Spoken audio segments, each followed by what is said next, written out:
Greetings, ladies and gentlemen, and welcome to this latest edition of Tales from Outer Space. And as always, I hope that you enjoy.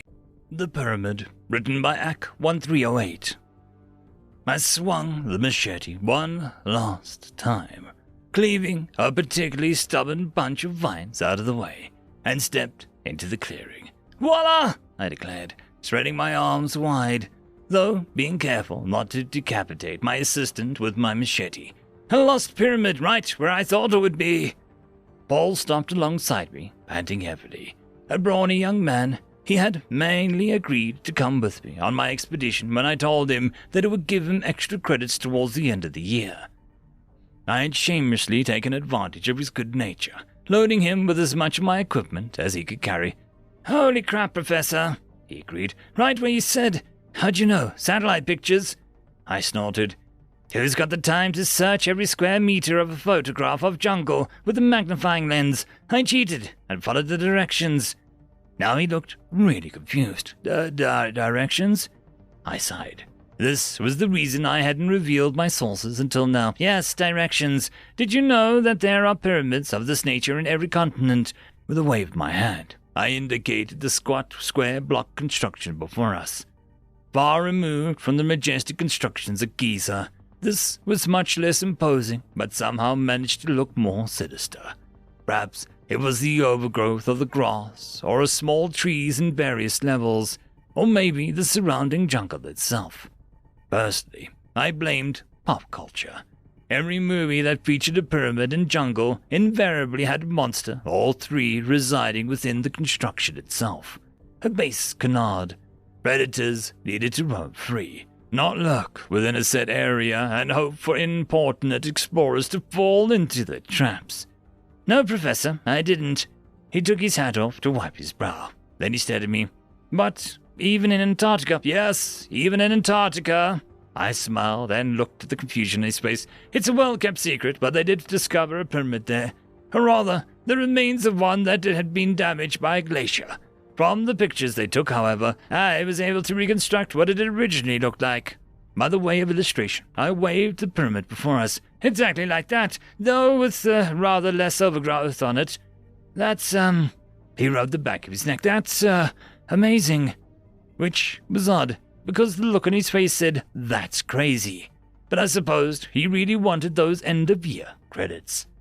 I sheathed the machete and rubbed my hands together. It is, isn't it? Now we must construct our camp, and then you will catch an animal for me. An animal? He looked at me. What sort of animal? I waved the query off. I honestly don't care. A parrot, or an anteater, or a monkey, whatever you find. Bring it to me alive. The discussion was over. I turned back towards the pyramid and began to circle around it, hacking at any vines that could get in my way. I was close to my goal. So very close. Nothing could stand in my way. The next morning dawned clear and fine.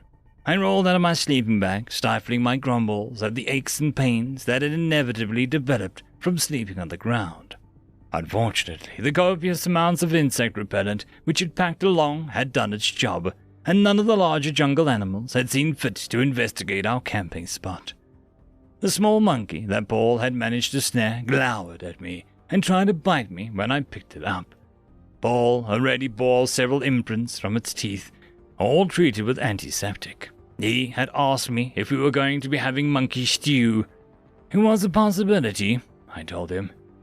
We began to clear away into the interior of the pyramid itself. Paul in the lead with the machete and myself lighting the way with our high-powered LED lamp. Not used until now, for obvious reasons. The number of live vines dropped away rapidly after we left the sunlit areas.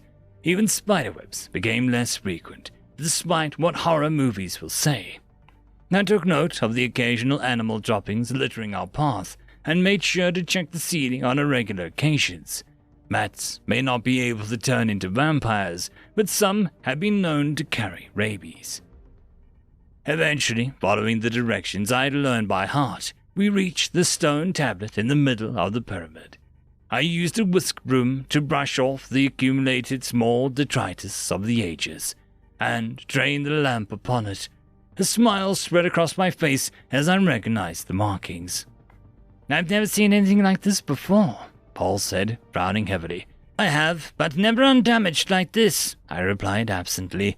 "This is a map. See, there's an Antarctic pyramid in the Middle African one, and the one in Thailand. So that's where the Australian one is. Interesting." "Australia? But the natives there never built pyramids." His tone was full of doubt. The current crop, certainly. But what makes you think the white people are the only visitors in the last 20,000 years? I tapped the center of the map, and here we are. Clear out that socket, will you? Looking, and more a little confused, he reached across the tablet to gouge an accumulated grunge out of the octagonal hole in the center. Meanwhile, I set the lamp down and reached into my pack for my most prized possession. It had cost me everything I had in an Egyptian bazaar, plus a few things I would normally have never given away. But it was mine now. An interesting thing about all these different pyramids is that they have the same construction and the same markings inside, I remarked as I looked at the engravings on the tablet and manipulated the device in my hands to fit. The conclusion is inevitable. The same culture built all of them. Each one has a tablet in the center, but the tablet is different for everyone. Each one is at the center of its own map, Paul guessed, using his handkerchief to finish cleaning out the socket. "Well done, my boy," I praised him. "Now if you can bring our little friend over here." "Okay," he said dubiously, but went to do it anyway. As he did so, I slotted the device into the socket. It fitted perfectly, of course. The markings around the side were identical to those that I'd seen throughout the pyramid. In the center, a brilliant gem of a type that I'd yet to identify sparkled in the light of the lamp. "Whoa, Professor, what's that?" Paul returned to the tablet with snarling monkey. Had seen the device, or rather the gem that was its centerpiece. "This is us going farther than any other human beings have done, at least since the pyramids were abandoned," I proclaimed. Taking possession of the monkey with my left hand, I drew my clasp knife with the other. In a moment of weakness, I allowed myself to touch the drama and opened it with my teeth. Then, before Paul could inevitably object, I held the captive creature over the gem and slashed its throat wide open. The blood gushed out, covering the gem and its associated device in an instant. As the monkey's sudden and frenzied struggles began to weaken, the blood began to spread out through the grooves engraved in the tablet. When it reached the edge, a tremendous grinding sound filled the room, and the tablet began to rotate in a way that my eyes could not follow. "What's happening?" Paul asked. "Our destiny, my boy," I replied. "Our destiny." When the tablet finally stopped moving, I realized three things. First, the monkey was dead, drained of all blood. Second, the tablet and device were clean as though they'd been polished. Third, the map was different. Paul stared at me. "You killed that monkey," he said accusingly. "Why?"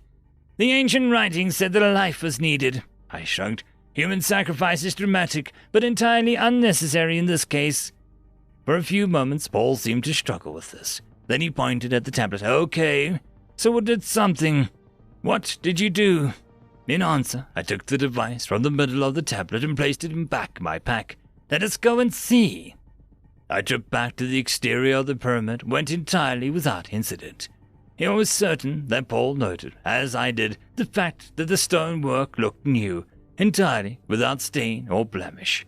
What he thought of it all, I wasn't certain. When we reached the entrance, Paul stopped stock still and stared. "No. Oh, no fucking way," he breathed. I was equally shocked, but for different reasons. Still, my smile was entirely genuine. "On the contrary, my dear fellow, yes, fecking way."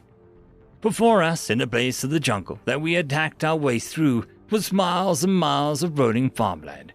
Tilling the soil, pulling the plows, was great beasts that I knew but had never expected to see the flesh. And working the fields were farmers.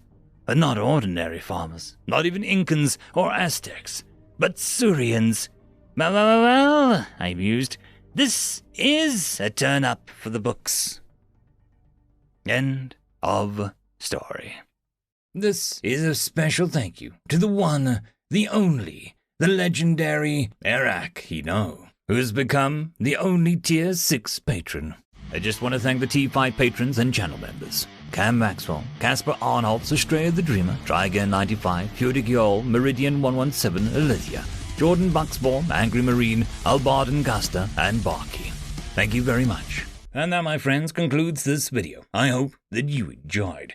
There are links down below, both to support this channel and for the author of this fiction. Anyways, I hope you all have a fantastic one, and I'll see you next time.